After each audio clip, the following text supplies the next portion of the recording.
Let's talk about a place called Postmasburg in South Africa's Northern Cape. For the young people there, a promise was made, a clear path forward, built on the hard work of generations. But what happens when that path just vanishes? This is the story of that broken promise and the incredible awakening it's starting to trigger. The source material describes this feeling. It calls it a quiet exhaustion. And you can almost feel it, can't you? It's that feeling when hope just starts to wear thin, waking up with drive and ambition, but there are no doors to knock on. It's watching that gap get wider every single day between the life you were told you could build and the one you're actually stuck in. So, to really get why this promise feels so completely broken today, we've got to go back. We need to understand how it was made in the first place, because it's tied into the very identity of the town itself. For generations, Postmasburg was the mines. Its entire identity was literally wrapped up in the iron ore and manganese right under its feet. And that created this kind of social contract, right? The mines were the engine of the town. If you studied, if you got the right skills, if you worked hard, that engine would pull you and your family right along with it. It was a simple and really powerful promise. And wow, this slide just lays it all out, doesn't it? On the left, there's the promise. That's the rule book an entire generation was taught to live by. And on the right, that's today's reality. The game has totally changed. Beshuk Mine, which was a huge employer, it's gone. Kolomela, the other big one, is still around, but with mechanization, it just can't hire local people like it used to. The promise? It's been broken. So that leads us to the people who are caught in this huge gap between the promise and the reality. They're not lost. They're definitely not lazy. There's something else entirely. The source material gives this group a perfect name, the blocked generation. And that just nails it, doesn't it? It gets to the heart of the matter, that the youth have done their part. They got the education, they have the skills, they want to work. The problem isn't a lack of ambition. The problem is that the path forward is physically blocked by a system that's just not working for them anymore.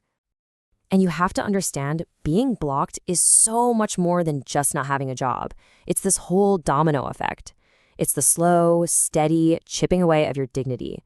When you feel like the system has completely shut you out, hopelessness starts to creep in. And the source points out, this is what can lead to things like substance abuse and crime. Not because people are making bad choices, but because they're being pushed toward any available escape when all the other doors have been slammed shut. But here's where this story gets even more frustrating, because this isn't just a simple case of a town that's run out of money or ideas. Actually, if you look at the paperwork, it's the exact opposite. Just look at this. There are formal, well-funded programs designed to solve this very problem. You've got Kolomela Mine's social and labor plan. There's a huge community development trust. The local municipality has its own development plan. So on paper, the money and the resources are there. And that's the big question, isn't it? If the money is there and the plans are all written up, why are young people still on the outside looking in? What is going wrong here? Well, it turns out this system itself is failing. First off, decisions are being made about young people without any of them actually in the room. Second, even when there are opportunities, the information gets lost somewhere along the way. It doesn't reach the people who need it most. Third, with so many different groups involved, nobody is really held accountable for the results. It all just gets watered down, and pretty soon, ticking boxes to show you're compliant becomes way more important than actually making a real impact. So, when people start to realize that the system itself is the problem, well, that's when you see a massive shift in thinking. The old strategy of just being patient and trusting the process, that's over. And it leads to this really tough but totally necessary realization. No one is coming to save you. The mines can't provide all the jobs. The municipality can't fix it on its own. There's no one leader with a magic solution. The cavalry isn't on its way. And this is why that realization is so critical. Because all that waiting wasn't just doing nothing, it was actively harmful. Every year spent waiting just chipped away at confidence. It damaged mental health, and it cost young people their most valuable resources, time and direction. The whole strategy of wait your turn revealed itself for what it was, a trap. Okay, so if waiting is the trap, how do you escape? Well, it's about making a huge shift. You go from being a passive person that policy happens to being an active force in your own community. It's about demanding your seat at the table. And the new source of power here is leverage. In a democracy, what's the ultimate leverage? It's the vote. But look, this isn't about being loyal to one political party. Not at all. It's about using your vote as a tool. It's about sending a crystal clear message. If you deliver results for us, we'll support you. If you ignore us, you'll pay for it at the ballot box. That forces leaders to stop seeing the youth as a problem to be managed and start seeing them as a powerful group they have to answer to. And that's the fundamental shift right there. That's the whole game changer. It's the difference between being a topic on someone else's agenda and being in the room helping to set the agenda. It's about showing up, knowing what's going on, and speaking with one unified voice. And let's be really clear about the stakes.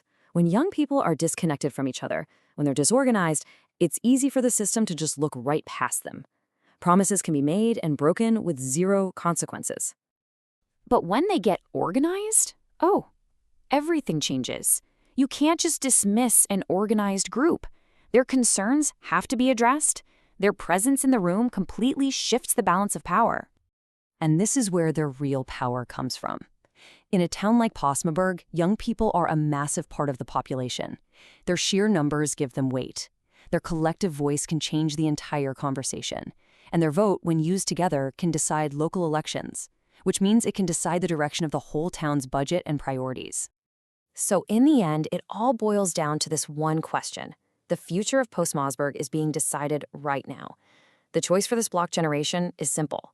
Are you going to keep watching from the sidelines while other people make decisions about your life? Or are you going to step into the room, take your seat at the table, and insist on shaping your own future?